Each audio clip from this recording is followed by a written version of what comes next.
Another commitment here, J.J. Dunnigan commits to Kansas, and we're going to call this the Travis Hunter effect, as one of the top players in the state of Kansas. But his main reason, he says, for committing to Kansas is that he wants to play both sides of the ball, and they're going to give him that opportunity.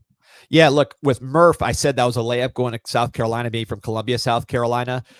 It's not necessarily a layup because you look at Dunnigan, he is from Manhattan, Kansas. His dad, James, played at Kansas State, and he goes ahead and commits to the Jayhawks.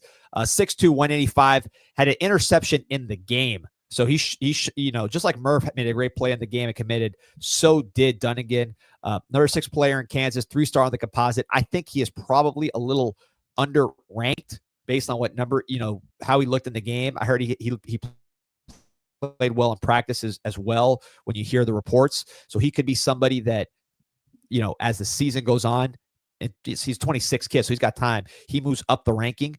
10-9 in the 100 meters, so he's got some speed. Two-way player, 65 tackles, 3 INTs, 2 forced fumbles. And then on offense, he scored 5 touchdowns, also returned 3 kicks. So you just check the boxes. He's got length. He's got ball skills. He's got straight line speed. And then in a game where he's playing, it wasn't Kansas competition. This is the big-time players of the country.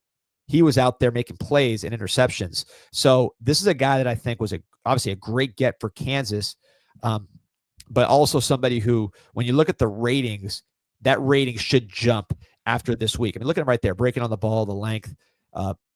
I was shocked. I thought this was a 4-star player, just seeing him in the game and then watching his highlights. When I pulled up the ratings to do this breakdown, I was shocked by where he was. So I think if you're a Kansas fan, you feel really good about this guy. Keeping some of the best players local, and then also going into your rivals' home turf, your in-state rivals' home turf, to take a player. And again, the Travis Hunter effect, I think, is a real thing. And you might see schools win battles that they otherwise might have a tough time in by guaranteeing the ability to play both ways. And look, would every team do that? Would Alabama, do that? Maybe not. But Kansas, you want to make sure you keep this guy home. And I think, look, he's dynamic, man. He could help you both ways. You don't know until he shows you on the practice field. Yeah, I think that's the key. Not everyone's going to be Travis Hunter in terms of that.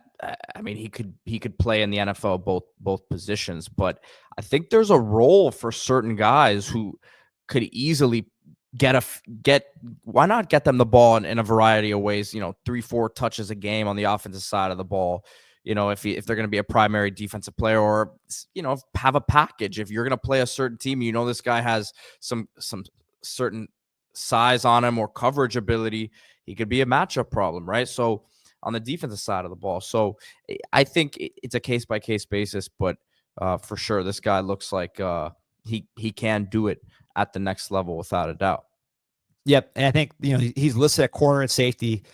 I would try in a corner, right? Yeah. 10-9 speed, the length. I think corner would be the spot until he proves that he can't do it. And we had a comment here from Zach Lesnar, said good for Kansas. It was an up and down year for them. There were high expectations. They had a really tough early stretch there where they lost a ton of 1-possession games. They got it going at the end there, winning 4 out of their last 6. They dropped their last game to Baylor, but they went on a nice run there with that stretch of wins against ranked teams, Iowa State, BYU, Colorado. So Lance Leipold has been a blessing to that program without a doubt. And you would think the way that they finished the season, not too much momentum lost in the grand scheme of things in terms of building that program up. Yeah, look at Kansas. Kansas has had great defensive backs in the past. I mean, look at Aqib Talib, right? Someone who his dimensions are not that dissimilar, from this kid as far as the size and the speed and the length, the ability to kind of go both ways if he needs to. You also have, Chris Harris, who was another Kansas guy who had a great career, played for the Broncos with Aqib Talib at one point. So Kansas has had some good corners. This year they got some guys that can play in the secondary. So I think this guy made a smart decision if his goal is to really be featured and have a bigger opportunity to get on the field early.